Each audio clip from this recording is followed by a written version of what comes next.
Hey, welcome in. Welcome to the Arrowhead Addict podcast. We are here coming to you live. The Kansas City Chiefs are going to the Super Bowl. You only win a Super Bowl 2 times every 5 years, right? Oh! The warm-up act is over. Let's bring in Melissa Etheridge, massive Chiefs fan. Melissa, Super Bowl champion, 2-time Pro Bowler, and Trent Green. Trent Green, how you doing? Hey, what's going on, guys? And he picked it up! He picked it up! He's gonna score!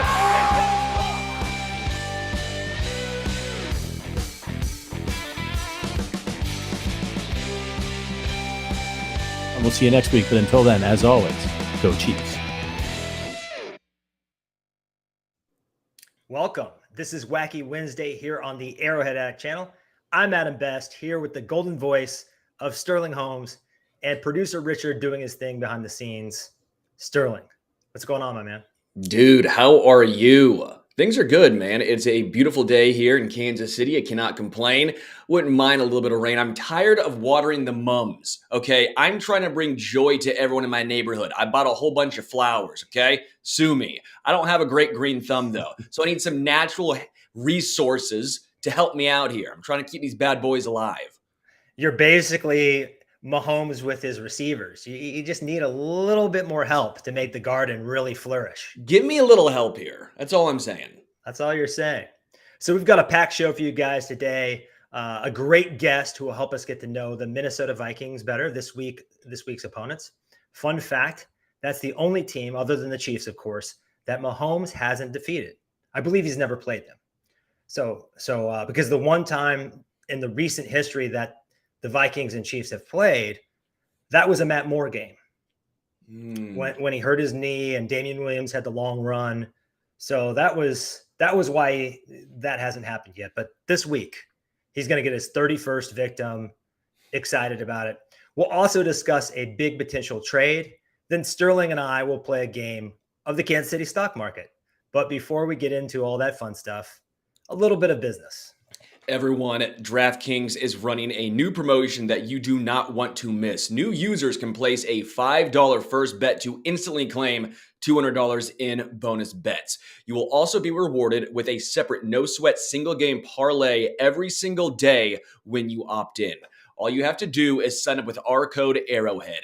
Using our code Arrowhead not only gets you these great bonuses, but it also directly supports our podcast. If you've been considering signing up for DraftKings, make sure to use our code Arrowhead to maximize your first bets and parlays. This offer is available to new customers who are 21 plus and physically present in legal gambling states. Please remember to always gamble responsibly. Check the episode description for the full terms of the offer to see if you qualify. Man, we kind of look like Twinkies right now. Why Twinkies? Same shirt color. Like twins. Why'd you copy me, dude? You could have said twins, dude. You don't have to say Twinkies. I was thinking Little Debbie's snack cakes over here. That's one of my dog's nicknames. She's got this white patch that as she grows more and more, she's a golden doodle, and it just keeps coming in more and more and more. So we've been calling her the Twinkie. Let's get to our guest. Here to brief us on the Minnesota Vikings. Oh, gotta love the Gates. It's Adam Patrick from the Viking Age. Adam, thanks for coming on the show. No problem. Speaking of the Twinkies, the Twins snapped the 18-game playoff losing streak yesterday. So a lot of happy Minnesota fans yesterday in the Twin Cities. Congrats on that. How are you feeling about the season so far?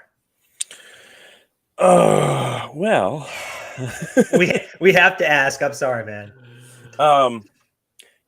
I think a lot of people after last year's 13-win season, expectations were a little higher than they probably should have been this year. But we all knew that regression was probably coming. We probably didn't expect an 0-3 start. But they've had a tough schedule so far. You look back at the guys, the teams they've faced so far. It didn't seem tough at first, but the Bucks, they're 3-1 right now. The Chargers improved to 2-2. Say what you want about the Chargers. I know you guys are big fans of them. And then the Eagles, they're 4-0. So it's looking like and then they played the Panthers, who are 0-4, but they won that game. So I'm talking about their 3 losses, which look, against pretty tough teams, and they only lost those games by 1 possession. So, we'll get a bit more into it. Last year they were a bad good team, and I think this year they're a good bad team. So, yeah, we'll see. Long season to go. Just ask Justin Jefferson. He got mad about it last week, but long season. Well, that's basically where we're going to start off on our questions. We have 6 of them for you, so let's crack open that 6-pack. As you said, last year the Vikings had one of the best records in the league. This year they have one of the worst records. You kind of answered this already, but I want to dig in deeper. Is this a playoff team, a rebuilding team, or somewhere in between? Well, their general manager, Quasito Mensa, he likes to describe it, their process as a competitive rebuild. So they want to remain competitive, but also, kind of, I guess, try and rebuild their roster at the same time. So this year they had the departures of Adam Thielen, Eric Kendricks, Dalvin Cook, Patrick Peterson. You see the names and you're like, oh, wow. Zadarius Smith, right? Yeah, and Zadarius Smith. You're like, those are huge. Dalvin Tomlinson as well. Those are huge contributors. You're like, how are they going to recover? And then you look at, what they did last year and their progression of their career. Those guys, they weren't playing that well. So the Vikings moved on. You look at what Dalvin Cook's not doing with the Jets this year. He's struggling. Eric Kendricks he's been hurt and struggling with the Chargers. Patrick Peterson, not doing that great with the Steelers. Zadarius Smith's really like the only one who's been pretty solid for the Browns, and the Vikings wanted to bring him back, but I think he just had his mindset on leaving. He sent like a goodbye message before, like months before he was even traded. So he just had a mindset that he was out of there anyways. But yeah, you look at like some of the metrics, like the analytics and stuff. They grade well in PFF, like overall grades. They're up there. DVOA, I think they're doing pretty well overall as well. It's just like the complete flip flop of last year, so it's kind of weird, which makes me think like starting 0-3 it feels like a death sentence for most teams. But like if there was going to be a team that could turn it around, I feel like this team has the pieces. At the same time, pretty much every game they've shot themselves in the foot. I think they lead the league in like offensive turnovers. And like if you turn the ball over 3 or 4 times a game, you're just not going to win no matter how well you play the rest of the way. So that has to end. It was a little better last week. They had that long pick 6. If they do that against the Chiefs, that's game over. So yeah, like I said, last year they were a bad good team, and this year I think they're a good bad team. I'm hoping they can just be a good team instead. But also, if they do poorly, this is a good year to do bad and get a high draft pick, because Kirk Cousins in last year was contract, and this draft class looks like it's full of nice quarterbacks. So I'm not gonna be sad if they play poorly either. So yeah, Right. And I think it's important to be self-aware in the NFL. If you look at some other organizations like the Cardinals, like the Raiders, they thought they were much closer than they were, and they basically did catastrophic damage that will take years to repair. The Vikings are not doing that. They know what their foundation is. They know where they are. So I definitely applaud that. I think you guys are on the right track with some good building blocks. I do think the Vikings are actually a pretty good team. Last year, they won every single close game. They probably shouldn't have won 13 games, but they were still, in my opinion, a 10-win team, even if maybe those one-score games go half and half. This year, I always say a regression to the mean, but it's been the complete opposite. It's been like a rubber band, right? It snapped so far the other way. I truthfully think the Vikings are a playoff team. The NFC is so poor. Once you get past the top 3 teams, the NFC really is wide open. I still have a lot of faith in the Vikings, and some of that comes from not Justin Jefferson, who everyone knows about, but TJ Hawkinson. And then you also have rookie wide receiver Jordan Addison. What have those 2 guys specifically added? I know TJ Hawkinson was that midseason trade with Detroit. That was a little confusing, right? Because Detroit spent a high draft pick on him at tight end. Didn't seem like things were going well. They traded him. Detroit got better, but it looks like Minnesota also got better in that department as well. Yeah, that was a big trade made by the Vikings last year. That really kind of, they were off to a good start, but that really kind of turned their offense around because they were struggling. Justin Jefferson was being double covered, triple covered, and Adam Thielen couldn't really just get open, so they needed another target. And T.J. Hawkinson came in right away and just became like a favorite target of Kirk Cousins. Like I think his first game, he had like 9 catches against the Commanders, and that's like he got there a few days before that, and that was pretty insane. This year, his production's been a little slower. Last week he only had 2 catches, but at the same time, the Vikings only passed the ball 19 times. They only ran 45 plays on offense, so it wasn't like they didn't run a whole lot of plays. But he's still been a pretty good target for Kirk Cousins, especially on third down situations. I think he's caught 2 touchdowns this year. And then Jordan Addison's been he's been interesting because going into the season, people thought he could be the number 2, easy. He can go in there. But I think we're starting to realize why he's not number 2 because especially last week, his blocking not the greatest. He almost got Justin Jefferson killed on a screen last week, and then people weren't too happy about that. So it's kind of easier to realize why he's not exactly the number 2 yet. I think by Thanksgiving he will be though. He's got great separation skills. Is just really good with the ball in his hands. He's caught 2 touchdowns. He's just another weapon that the Vikings can have, especially down the field. He's caught a bunch of passes down the field. So yeah, those are 2 additional weapons for the Vikings to have. KJ Osborne is also someone to keep an eye on. He, for some reason, comes up in clutch situations. Kirk Cousins is always looking for him. I don't know why. Sometimes he drops the ball, but sometimes he comes up with the play. So I'm happy with that. But of course, Justin Jefferson, he's going to be the main guy, and then Alexander Madison out of the backfield. They just got Cam Akers as well. Josh Oliver, he's more of a blocking tight end.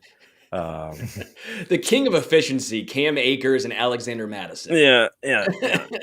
So like how Alexander Madison, we have issues with his efficiency. What if we brought in the maybe 3rd most inefficient running back in the NFL in Cam Akers? Well, they had Dalvin Cook too. Well, yeah, I think Najee Harris might take the cake, though. I always say Najee Harris is incredible, but they didn't spend a high draft pick or throw a lot of money at the position, which is smart. If they would have re-signed Dalvin Cook to a large contract, that would have been a disaster, and they didn't. They didn't do that. Let's move over to the other side of the ball. The Minnesota defense is 20th in DVOA and 17th in EPA. Not terrible, but not great. They've been blitzing a ton, and Patrick Mahomes is the guy that you don't blitz. He's blitzed way less than any other quarterback. How are they going to try to challenge Mahomes? Well, their plan for 2 weeks ago against the Chargers, against Justin Herbert, I believe they blitzed over 85% of the time. That completely backfired because I think he went off and he had over 350 yards passing, and it wasn't good. And I would envision the same thing happening if they did that against the Chiefs. But last week against the Panthers, they only blitzed about 30 times, and they came up with 5 sacks, 15 pressures, a strip sack in return for a fumble. And I think that's more of what they would like to do. Now, the difference was last week they had Marcus Davenport on the field, who they didn't really have the first 3 weeks, and they signed him in the offseason to be a replacement for Zadarius Smith. He can line up on the line or on the edge, and he made a big difference. I think he generated 3 pressures on his own. So what they did last week is probably what they would like to do more than what they did against the Chargers. I think I don't think they're ever going to do that again, what they did against the Chargers, because Kevin O'Connell will put his foot down and be like, no, that's not going to work against Patrick Mahomes. So yeah, what they did last week was good because Harrison Smith also had 3 sacks last week, and which was as much as he's ever had in his career in a single season. But yeah, and you talked about the numbers about they're okay. That's all Vikings fans wanted from the defense this year, to be okay, because last year they were just gashed every single week. Ed Donatel was playing like a fancy form of prevent defense every week, and teams were just tearing them apart. And Daniel Jones is very happy that he got to play Ed Donatel twice last year and put up numbers. The Giants aren't happy right now, but Daniel Jones is happy because he got paid. But yeah, this defense, it's still a work in progress. They're still trying to feel everything out with like Brian Flores and what he wants to do. But I'm curious to see what they do against Patrick Mahomes too, because what they did against Justin Herbert, they can't do that again. Flores isn't a dumb guy. I think he's just trying to Right. make, as much as he can with this offense with limited talent on that side of the ball. So I think he's done a good job. I also would think that Harrison Smith doing what he's doing at this age is pretty incredible because he was so good for so long. And then Vikings fans, I distinctly remember saying, what is this overpaid, aging, retirement home safety doing on the field? And now all of a sudden, I think kind of starting back up last year, started to turn it back around again. Feels like he's starting to revitalize his career at this age. I don't know what if you have seen or what your feelings are on Harrison Smith, but I think it's pretty impressive how he kind of had that dip in production, and now it's springboarded back up again.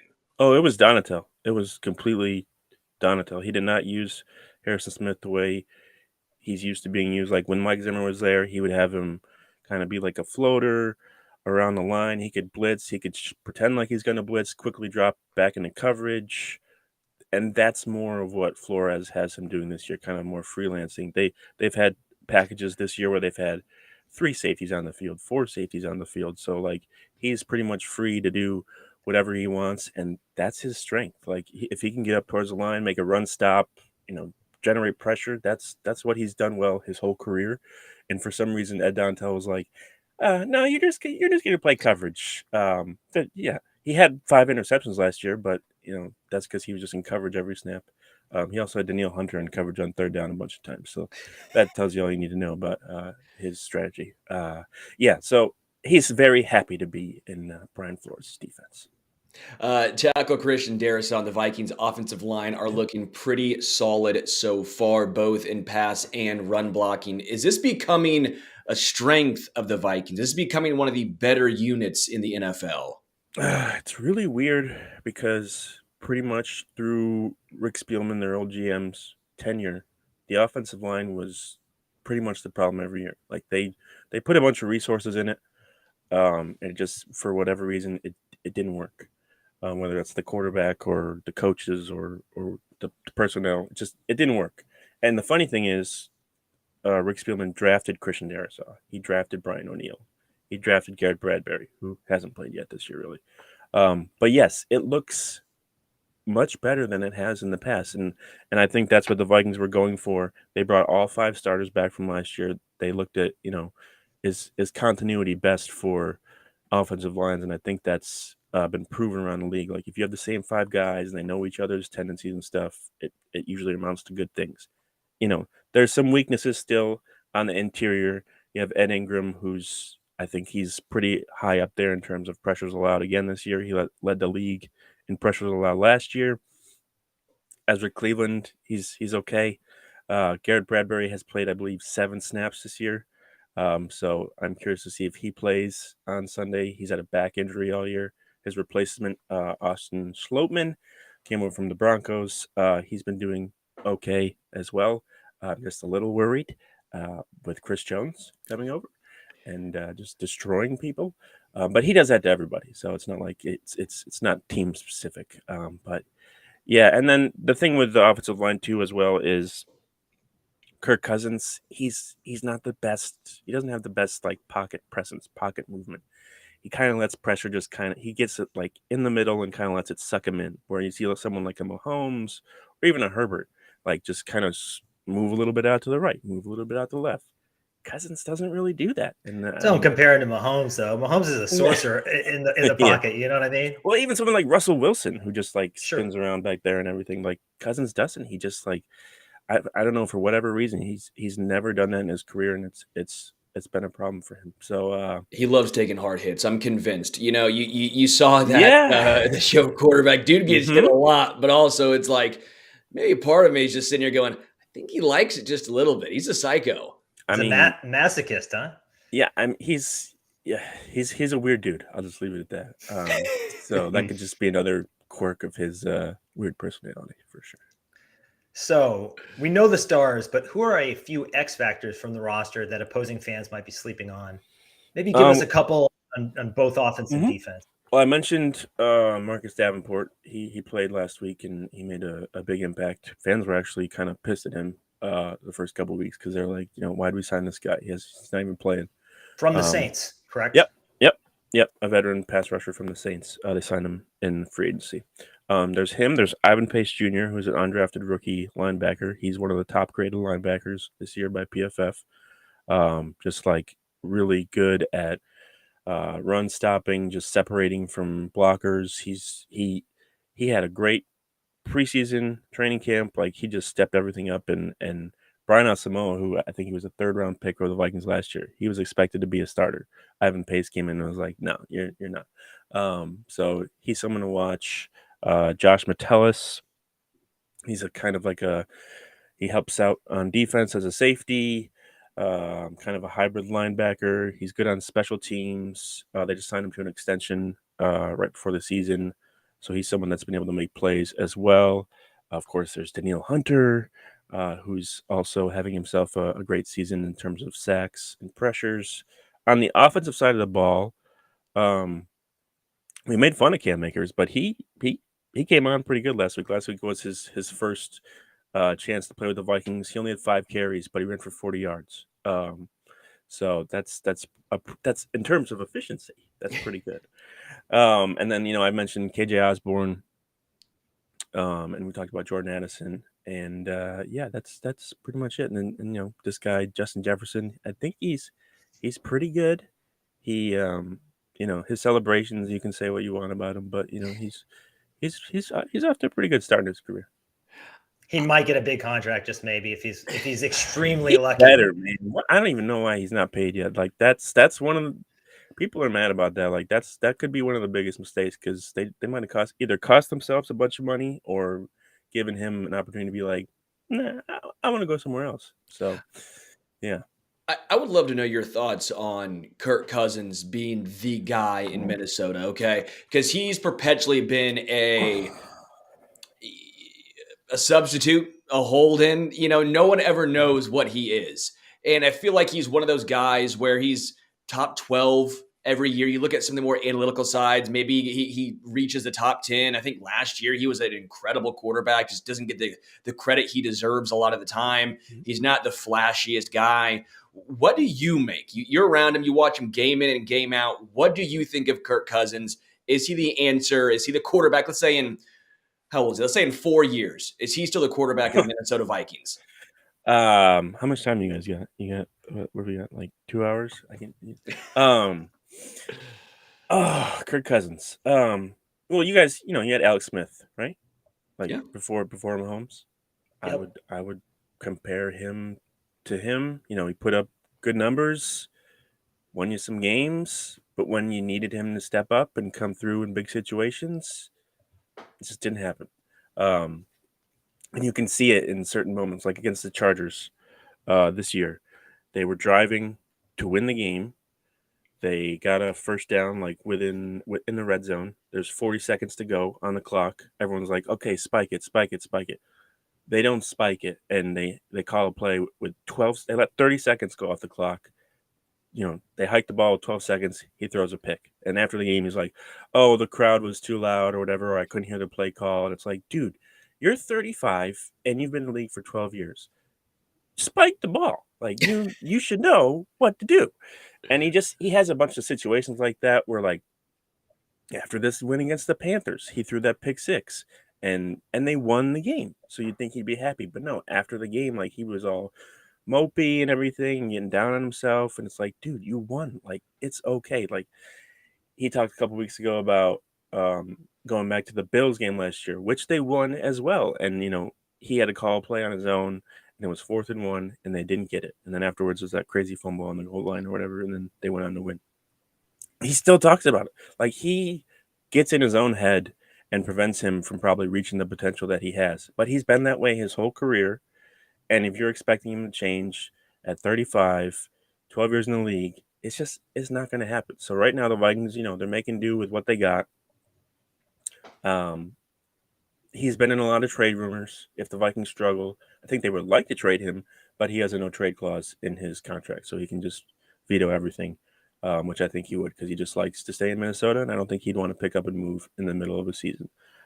Tremendous businessman. He's made so much money in the NFL, but the production just hasn't been there. They signed him in 2018 to come in and be kind of that final piece to lead them to a Super Bowl because they went to the NFC Championship the year before, and he has one playoff win in 6 years. So like, it's time to cut bait. The quarterback class coming in is going to be better.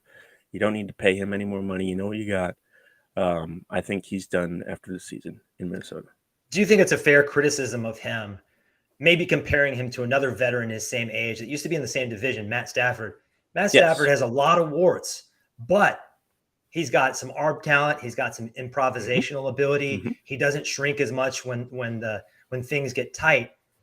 Maybe Kirk can't get a bucket when you need him to down the stretch the same way Matt Stafford can. Is that a fair criticism of Kirk, you think? Yeah, I think it's fair. I think Matthew Stafford's a little better, and he had a little more bad luck because he was with the Lions, who are just a disaster in their own, whatever. But it's his fault for not getting out of there either. But you saw as soon as he went to the Rams, like Sean McVay got the most out of him. I don't know if that would happen if like Kirk Cousins went to the Rams or the Niners to be with like his lover Kyle Shanahan. I don't think that would happen because he's so calculated. Like if one thing goes wrong, it just throws off his entire way of thinking and the world is over. Like I said, it doesn't matter if you win or anything. He's still going to dwell on things. That's been a problem his whole career. But yeah, you could compare him to Matthew Stafford, Andy Dalton, Derek Carr. Oh, come on. He's better than Andy Dalton. Don't get me that. I agree. He's better than Derek Carr.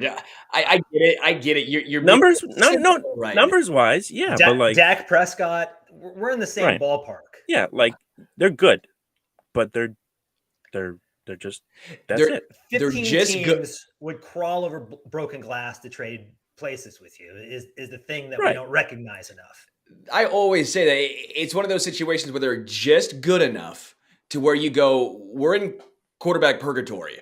We're just good enough to where what happens if we draft someone and he completely flames out and now we're stuck in purgatory of never getting a good guy again. You're sitting there perpetually going 5-12 and you take these 10+ win seasons for granted. I get it. The Chiefs were in that situation for 30 years, right? The Chiefs were there for so long. I see as Angry Drunken German says in the chat, the Vikes are the NFC Chiefs, right? You go 13-3, it's a first round playoff loss. Great regular seasons, but you don't have the guy to get over the hump in those big games. You get beat out by the Peyton Mannings, beat out by the Tom Brady's, the great franchise-altering quarterbacks. The Daniel Joneses. Very, very similar quarterback histories, except for Mahomes. Because, the Chiefs, what you had, Elvis Grbac, Steve Bono, Joe Montana, Rich Gannon. Like, you look at the Vikings, too. Matt They had Castle. Warren Moon, Randall Cunningham, Dante Culpepper, Brad Johnson, like all these like retreads, Jeff George. Yeah.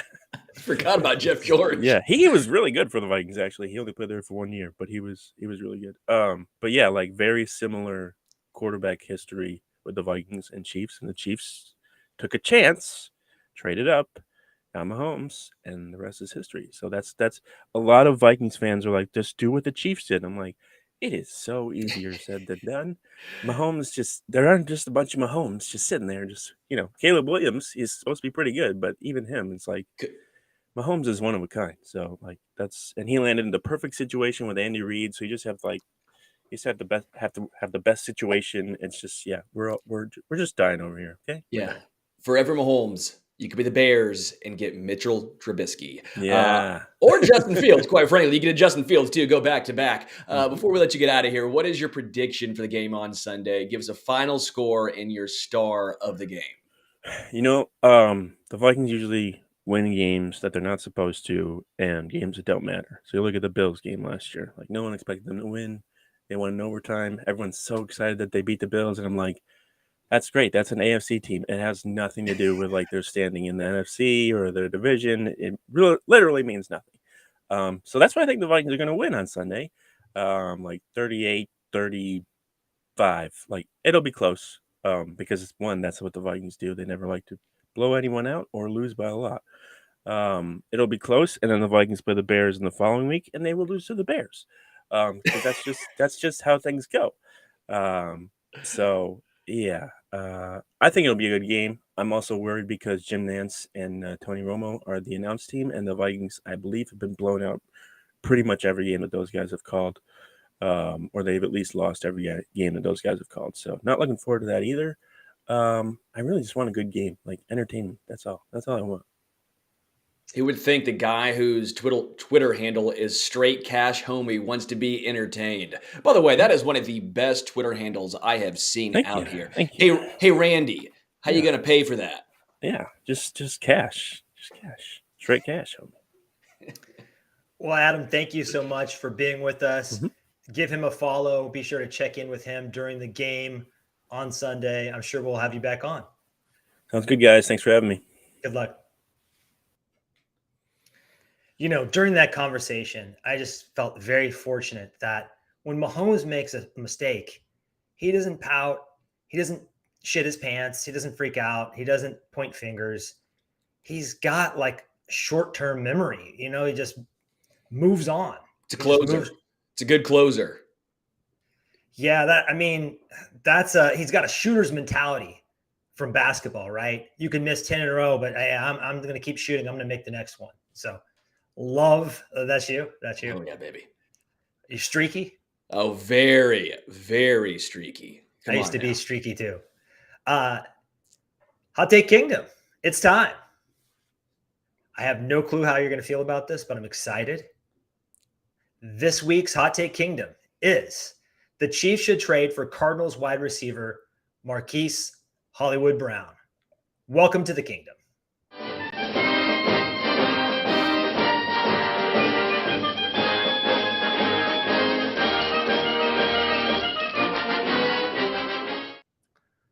So I planted this flag all the way back in July, tweeting, Marquise Brown is a free agent next year and Arizona is tanking. If KC wide receivers struggle as a group, could see Veach going after him. Tiny, but a field stretcher who's dynamic in space, McColl plus, and he could scheme some NC-17 plays for Hollywood. Cards shouldn't let him walk for nada. His contract is up, maybe cheap. So let's get into the player. According to Reception Perception, one of my favorite sites about football on the entire internet, Brown has posted an 80% success rate against zone in all 4 seasons. And what I'm getting at is I think he's a different player than people envision when they think of Hollywood Brown. He was 11th in the league last year versus zone. People kind of typecast him as Hollywood as a, would you say, limited downfield burner? And I do not think that's the case. He's more than his 4.3 40 time. He's a refined technical wideout who possesses a fairly full route tree, in my opinion. He can get horizontal, not just vertical. He can win in all quadrants. He excels at stuff like digs and slants. And our current field stretchers, Justin Watson and MVS, are much more limited. They do not have anything close to resembling a full tree. So for some reason, he has a reputation for drops, but his drop rate was actually 2.9% last year. That's very good, especially when he's a target earner. And I don't know what that is. I feel like if a guy drops a few passes, especially earlier in their career on national TV, that's just, that's going to hang around with them for as long as they play in the National Football League. Dante Johnson is never getting rid of that reputation, right? Probably people are going to be saying that about Rashee Rice 4 years from now when he's no longer dropping passes, but that is just how it goes. So Brown has had a top 15 target share despite being stuck on a bad offense with what I think is a replacement level quarterback. Now, if you look at Sky Moore, he was the stud flanker we wanted, but man, I'm already planning my post-season mustache. So for those of you who don't know, I have a bet with Sterling. I'm so confident in Reed and Mahomes, and I'm so not confident in MVS and Justin Watson that I thought they were going to throw Sky in the slot, give him Juju's role, and Juju almost had 1,000 yards last year, and he was going to possibly get there. And if I lose that bet, I have to grow a mustache, so I'm counting on that. We know we have two bets that are looking pretty good for old boy over here. They are. When I made the other one, I didn't have all the information when I made the other one, in fairness to me. I prepped you. You did. We're talking about Charles Omenihu versus George Karlaftis. I did not think it would be a 6-game suspension. But anyway, back to Sky Moore. In 20 regular season games, he's posted 8 donuts. That is not good. Sometimes he just completely disappears. The Chiefs reportedly liked Hollywood Brown coming out of college. We know they liked Zay Flowers, a very similar player, last year. And I think if they want to add the zoom that's been missing since Tyreek left, nobody replaces Tyreek, but Hollywood Brown, in terms of dynamic speed receivers, is probably the next tier down. He's not in that Jalen Waddle, Tyreek Hill class, but he is one of the better guys that can stretch the field and do more than stretch the field. I wouldn't expect him to be like a press coverage killer or an upper tier alpha wide receiver 1, but I think he can be a top 20, 25 wideout in this league, especially in an era where we see more small receivers thriving. I mean, just this year, Tutu Atwell, Zay Flowers, who I mentioned, Tank Dell is tiny. He's minuscule, but they're all popping. And then you look at the Cardinals. Why would they do this? Well, the Cardinals are trying to be competitive, but this is a rebuild for them. Make no mistake about it. They have cap room. I think they have like the 3rd most cap room, so they could easily eat some of his deal. The Chiefs do have $5.5 million in cap. I just checked that today. Maybe send a 1/3 their way and call it a day. That's where I'm at. I'm sick of the cardio club. I'm sick of watching Justin Watson and MVS doing aerobics routine out there. They had something like 80 snaps between them and 11 yards. That just can't happen. So Sterling, you've heard my case for Hollywood Brown. Are you coming into the castle or staying outside its walls? Is Hollywood Brown just a healthy Kadarius Toney? I'm not trying to be a smartass right now. Obviously, Hollywood Brown has had way more success in the NFL than Toney. I completely get that. But as far as their skill sets, isn't that kind of what you're seeing here? Why would the Chiefs want to send a 3rd-round draft pick for a guy who, as you mentioned, is as inconsistent as he is? The Chiefs already have a plethora of... He's not inconsistent. 8 zeros. 8 zeros. No, that's Sky Moore. That's Sky Moore. Have you... How closely have you followed? I mean, I play a lot of fantasy football. I watch a lot of football, obviously. How often have you seen Hollywood Brown just absolutely disappear in games? He hasn't been disappearing this year. He's on my team. I've been watching. In Arizona, 4 games. I'm talking his entire. This is his 5th year. Yeah, and he's been. How many times in 5 years have you seen him go out there and, as you call Justin Watson and Marquez Valdez-Scantling, the aerobics club? Oh, come on, man. He's on a different planet than those Agreed. guys. He is much better than those 2 guys. My point is, he is very streaky. And the Chiefs don't necessarily have a major issue beating zone. It's beating man coverage. Those zone stats are great. Adam. I ain't going to disagree with you there. But the Chiefs haven't had a issue beating zone. They have a problem beating anything right now, in my opinion. I think Marquise Hollywood Brown is not like Kadarius Toney at all, because Kadarius Toney does not have a knack for the technical side of the wide receiver position. This kid does. Some of the inconsistency, we'd have to go back and look at it. But when you play for the Baltimore Ravens, especially in a Greg Roman offense, sometimes they completely abandon the pass. That's why he forced his way out. He was good last season. He was really good last season. You want to give up a 3rd-round draft pick to then turn around and pay $20+ million per year for him.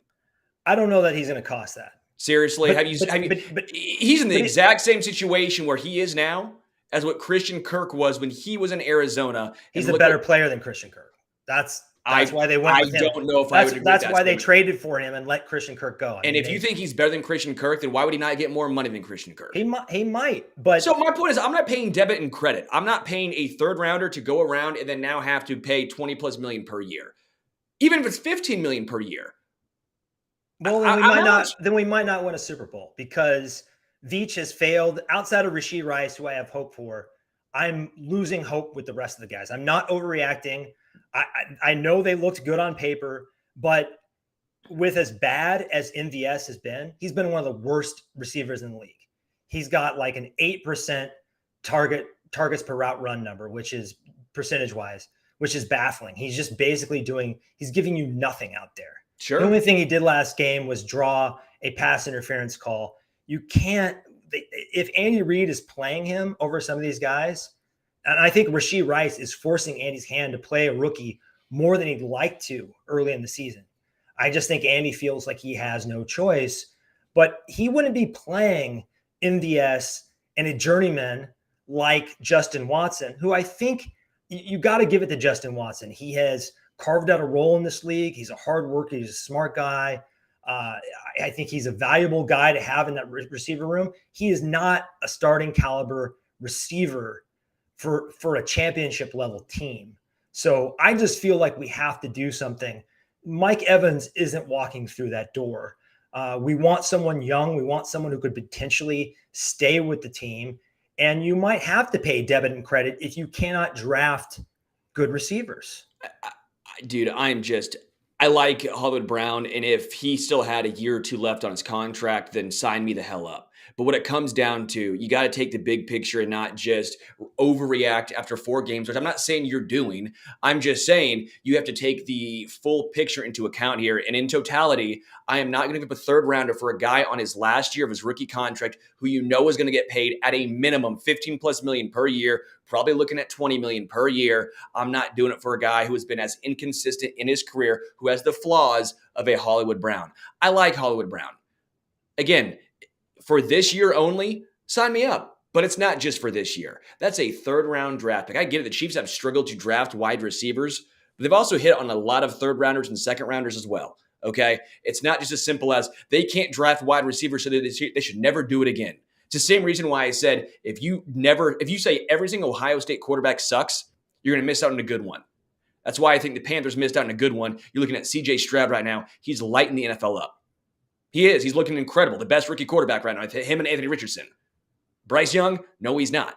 The point still stays with wide receivers. You have to draft a wide receiver. You have to try and find a way to draft and develop and get that rookie contract. It is so hard when you're paying Mahomes what he's getting paid, when you're paying Chris Jones what he's getting paid. If you want to keep some of your offensive line together, Joe Thuney is going nowhere now that his contract has been restructured. Jawan Taylor is there for at least 3+ seasons, probably 4, right? You have a lot of money spent on other positions. You have to try and find and hit on a rookie wide receiver. Paying Hollywood Brown that much money makes no sense to me. I would give him a call, man, because if you look what Elijah Moore went for this season, if you look at what Amari Cooper went for last season, the Cardinals, who need as much draft capital as they can acquire, I think they are making a run at Caleb Williams no matter what they say. Any team that's in their predicament would be stupid not to. So they are faced with either letting Marquise Brown walk for nothing or trading him at the deadline. I think they would like some capital. Maybe you swap a second for a third. Maybe you swap a second for a third. Maybe it costs less than what we think, because we've seen some cheap wide receiver deals recently. Sure, but there's even a good chance that Arizona's going to try and re-sign Marquise Hollywood Brown for a while. I mean, if they're going to draft a quarterback early, you're seeing what's happening in Carolina. They keep saying they need a wide receiver. Yeah, DJ Moore would look pretty good, huh? Might help out his quarterback. It's helped out Justin Fields at least a little bit. At least a little bit. I mean, right now, Carolina has Adam Thielen. They're complaining about they don't have wide receivers. If Arizona trades Hollywood Brown, again, I'm not saying Hollywood Brown's this incredible player, but the point remains they need at least someone who has NFL experience. They're not just going to give up on him. Well, Michael Wilson is coming on. That's part of the equation. He looks like a future stud. I think he was in the draft. He came with an extreme discount. He's a wide receiver, I believe, out of Stanford, who just never could stay healthy in college, but is a very good player. They have Rondale Moore. I think they have some guys. So I'm just looking around the league and thinking guys that their contract is about to run up, who would these teams actually move? Michael Pittman isn't getting moved. Like I said, Mike Evans isn't getting moved. You go down the list and you just see very few options. And I think this might be the most realistic one who could come in, learn the system fast, and make a difference. Not everyone's going to be on board, but I think it's something we should entertain. I do find it interesting, and Phantom, always appreciate you commenting on here. It says, look at all the contenders, and they have a clear-cut number one wide receiver. I get what you are saying, but the Chiefs won last year that a clear-cut wide receiver won. Don't give me Juju was a clear-cut wide receiver one. He's not. He was a really good wide receiver too. He had 933 yards receiving last year. That's not a clear-cut wide receiver one. That's not Garrett Wilson. That's not. But it's a solid number two, which is something we don't have right now. Agreed. I agreed. But the point remains, that's not a clear-cut wide receiver one. The Chiefs have proven they don't need a clear-cut wide receiver one. They don't need that. They need a guy that Mahomes can rely on, that has that sort of brain trust between them that Travis Kelce and him had, and obviously Juju did. You look at Juju right now in New England. He looks horrible. It's brutal. I don't know what the answer is, but I don't think giving up a third and then turning around to pay a guy 15 to 20 plus million per year for a dude as inconsistent as Hollywood Brown makes any sense. You keep saying that, but I don't think it's true. I don't think he's inconsistent. I just think agree it's to disagree. Correct. It's just a very difficult situation the Chiefs find themselves in, okay? That's what it comes down to. When you have the salary cap era, when you're playing in that, you're not going to have the ability to pay everyone at every single position. And where I am coming from is Mahomes, most of the time, can elevate wide receivers. He can help make those guys better. He can't make the defense better. He can make the offensive line better to an extent. Look at what we saw with Orlando Brown Jr., but he still needs help on the offensive line. So do you want to pay Creed Humphrey, Trey Smith? You know Joe Tooney's going to get paid because he's under contract with the restructure, and you know Jawan Taylor is as well. You still have to figure out what the hell is going to happen at left tackle. Those, to me, you're going to have to be cheap somewhere. You said the magic word cheap, and I would urge the Chiefs to be a little bit more aggressive with their accounting, to be a little more aggressive with their cash spending and their cap magic, and Clark Hunt to say, this is a once, I don't know, this may be a once in my father's generation, my daughter's generation, is the entire history of the Hunt family for as long as we own this team. This is going to be the best window with the best talent we ever have at quarterback. We're never finding a guy like this. We are all in. We are going to maximize this. We're not going to hold back. It's a fun philosophical conversation. Your point definitely has its merits. My big worry is that we might waste a few years if we don't hit on these receivers of Mahomes' prime. And if Travis Kelce does start to age, this could be a little bit of a rough patch for our team. Yeah, I will say I like the Chiefs running 12 personnel. Noah Gray looked really good alongside Travis Kelce. Running the ball with Isiah Pacheco was very effective. And not just running the ball with him, but some of those screen passes were very, very effective. Those little, I always rip on Herbert for those check downs to Austin Eckler, but because teams are always expecting Herbert to check down to Austin Eckler, you don't get many yards. When Mahomes does to Pacheco, you saw the open space there. It's a little bit different. You also get some of that because MVS is streaking. It opens up the field just a little bit, even if the actual numbers aren't going to show it, okay? We're just going to have a little bit of a disagreement here. I think the Chiefs are trying to do something the right way. You're not going to be able to hit on every single position. I get we can always look back and say Clyde, then T. Higgins, George Pickens, Sky Moore. I get that. But how often do we sit back and look back? DK Metcalf. Dude, I get it. I'm not disagreeing to an extent, but the point is, every single team, the Bears drafted Trubisky. Right. So many teams passed up on Mahomes. So many teams passed up on Chris Jones. So many teams passed up on Travis Kelce. I don't hear us complaining about those. You're not going to shoot 100%. Yeah, and you look at the Eagles. They drafted Jalen Reagor over Justin Jefferson. They drafted J.J. Arcega-Whiteside. And then finally they got Devonta Smith and traded for AJ Brown. They kept on taking shots. You mentioned the checkdowns for no yardage, and I'm laughing because last week Alvin Kamara from our good friend David Checkdown Carr had 13 receptions for 33 yards. One of the most Thank you PPR leagues, baby. I know, man. One of the most bizarre stat lines you will ever see. Let's move on to our favorite game, the Kansas City stock market pump or dump. We're going to start with Mahomes. He's on pace for 655 rushing yards.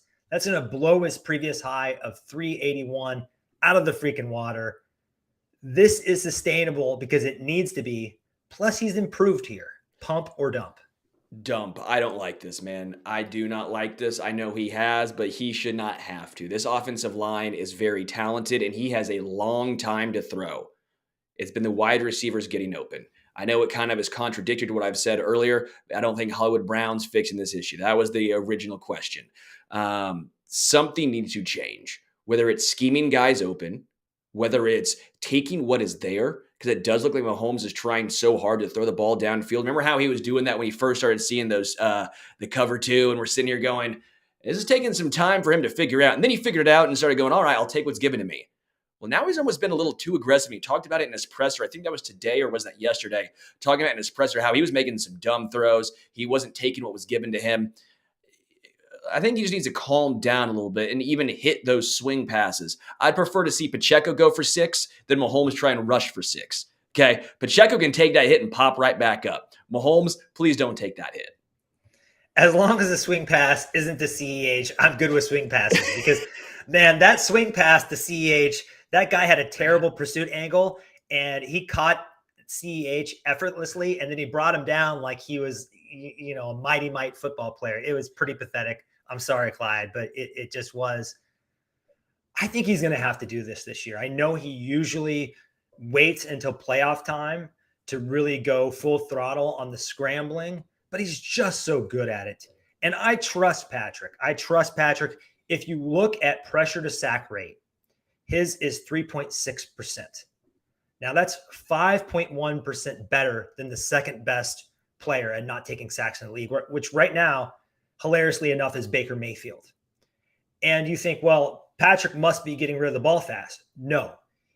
The only 3 players that get rid of the ball slower than him are Fields, Hurts, and Watson.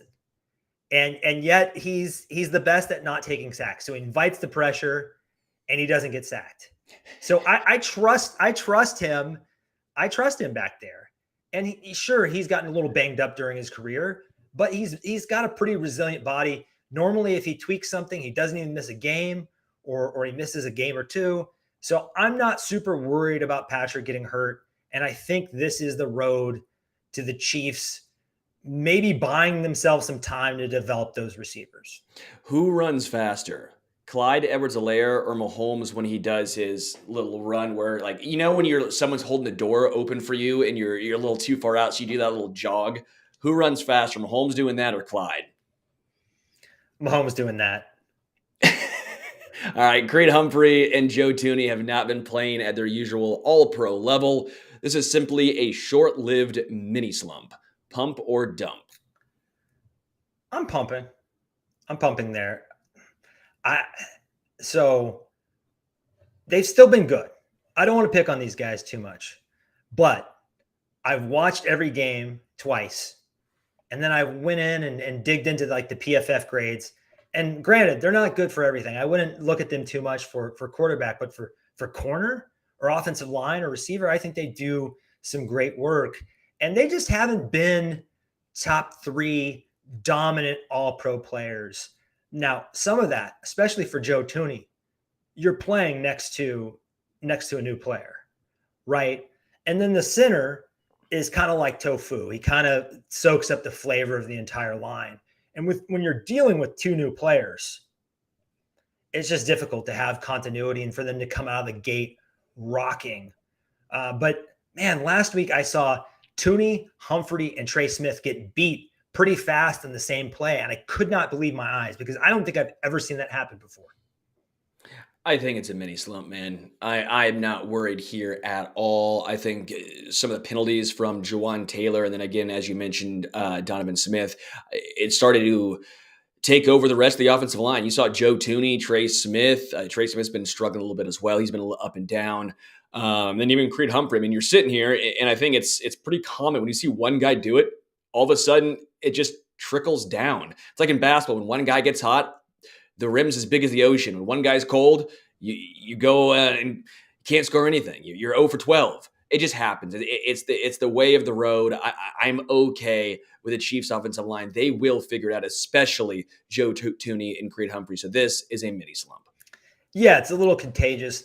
And if you just travel back to last season at about this time, the line didn't look as good as it did by the end of the season when they held the Eagles to 0 sacks in the playoffs, that vaunted line.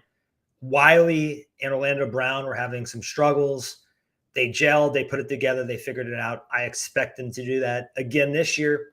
So Isiah Pacheco is 4th league-wide in avoid rate, an area where he kind of struggled before. So I'm saying his elusiveness and vision have improved quite a bit. Are you a pump or dump on that? I'll go slight pump because it's going to come with age, right? It's going to come with age where you should get better vision. But he's also, not Priest Holmes yet. But yeah, but part of me is also thinking, could it have gotten worse? Like it wasn't going to get worse last year. Like he was young, he was inexperienced. He had a couple of times where he just like ran into the line because he was running so viciously. But he still runs very viciously. It seems like the most inefficient way to run, but somehow it doesn't matter. He runs so angry. It seems like he's exerting so much effort, but yet it works for him. I think some of that's helping his elusiveness because folks are just scared to tackle. It's like with Derrick Henry. You know, like with Derrick Henry, you're like, I was watching that huge run he had that was vintage Derrick Henry because once he gets just anything going, cornerbacks are sitting here going, earmuffs gets, oh, fuck this. This guy's got 80 pounds on me. I got a family, man. Yeah, he has 80 pounds. He has a full steam ahead. Look how he's running. Yeah, I'm just going to try and push him out of bounds. I think with Isiah Pacheco, you see a little bit of that too. When he's running so viciously, so angrily, so angry, I think some cornerbacks are sitting here going, this guy's got 30, 40 pounds on me. Look at his legs. I'm going to take a freaking knee to the dome. I'm going to get my teeth busted in like a hockey player. Yeah, I might try and sit this one out. I think there is some of that going on too. I'm a light pump. I think JJ Zacharyson said that Pacheco runs like Super Mario with the invincibility star. And that's just a great way to say it. He reminds me of Marion Barber and Ahmad Bradshaw. Those are 2 players I really like because those guys ran like every time they got the ball was their last. And I admire the hell out of Pacheco. It's a lot of fun. I do worry that it's not built to last, though. And so this is important, him having better vision, being more elusive. And if you think back to Rutgers, he played on a terrible offense with a terrible line. So he never really got the chance to get the feel, oh, there's a hole. I'm going to be patient and slip through it at the perfect time. There were no holes. Oh, dude, shout out to Rory Fitzgerald. Good evening from Ireland. Really looking forward to a 9 p.m. start over here on Sunday versus the Vikings after seeing the Netflix QB series. Fingers crossed for a for 4th and 1. Great comment on Pacheco Mario Star. Congrats, dude. Worldwide, baby. Chiefs fans roll deep, baby. European expansion. So George Karlaftis is 8th in pressures, joining a list of superstars. The only guys ahead of him are like Aiden Hutchinson, Max Crosby, Aaron Donald, Khalil Mack, Myles Garrett, Micah Parsons. I'm missing somebody, but you get the point. TJ Watt. Those are the only guys that have more pressures than one George Karlaftis so far. So remarkably, Karlaftis has improved his athleticism and is now a budding star. Pump or dump? Pump. Pump, baby. You know, I'm not thinking he's going to ever be a TJ Watt. I don't think he's ever going to get like 16 plus sacks in a season, but this is who I think he was going to become when he was drafted. There was a reason why I was trying to just pound the table saying, draft George Karlaftis. Folks saying that he had no upside, I kept saying this is asinine. He was 21 years old, a dude coming from Greece who hasn't played football that long. How can you tell me right now that guy does not have upside? He doesn't have the athletic body of a Myles Garrett or someone else, but dude, come on. You knew he was going to improve. He has an incredible motor. He's incredibly strong. Let him garner some pass rush moves and just let him loose. Dude, he looks good. I am all in on George Karlaftis, as you saw from our bet earlier this year. Come on now, Adam. I've been consistent on this. Karlaftis is a stud. I love that you said he doesn't look like Myles Garrett. Well, who does? Myles Garrett looks like he was genetically engineered in a lab to steal your wife. I mean, that's the way that guy is built. So don't give me that look. Don't give me that look. You're getting that look, dude. I have no idea what's going on over in the best household, but between you, come on now. Karlaftis. I totally lost my train of thought here, but it makes sense when he hasn't played football that long, and he has the kind of motor and work ethic that he has. That actually he can improve his athleticism a little bit given his age. I mean, he's still like 22 years old or something. He's relatively new to football. I think he probably has played, I don't know, 7 years maybe of organized football, which is not a lot for somebody in the NFL. So I'm a light pump. I agree with you. I don't think he's ever going to ascend to the group of guys we just listed, but can he be a Trey Hendrickson? Yeah. I think absolutely he can be that kind of player who, if he goes on the right run, he might have 15 sacks in a season or 14 sacks in a season. But what he's always going to give you is 10 consistent play. He's going to play the run well. He's not going to do dumb stuff. He's going to be durable. So I think for late in the first round, you're looking at that pick and you're saying that was a home run. It's very similar to me as Tom Bahali. Very, very similar. Do want to give a shout out before we get out of here to Bumpa BB. It says, time to lower Sky snap count. He's not him. Thank you, Bumpa, for the super chat. Really do appreciate that. So far, Sky has not looked like him. Looks like the Sky is the limit. It's the limit. Yeah. Yeah. And it's a pretty low limit. Yeah. I'm not totally out yet, but I've got 2 feet. I've got my pinky toe still on the Sky Moore bandwagon. I'm holding a little bit of hope, but not much. Yeah. That does it for today's show, guys. Big props to the chat. As always, we appreciate you. Before you roll out, do us a huge favor by liking this video and subscribing to this channel. If you haven't already, what are you doing? We have tons of unique content over here on YouTube. We are trying to pump out even more. And if you're an audio listener on Apple Podcasts, please consider giving us a 5-star rating. That helps us more than you know. We will be back here next Wednesday at 4:30 p.m. Central, right here on the Arrowhead Addict YouTube channel. Until then, go Chiefs.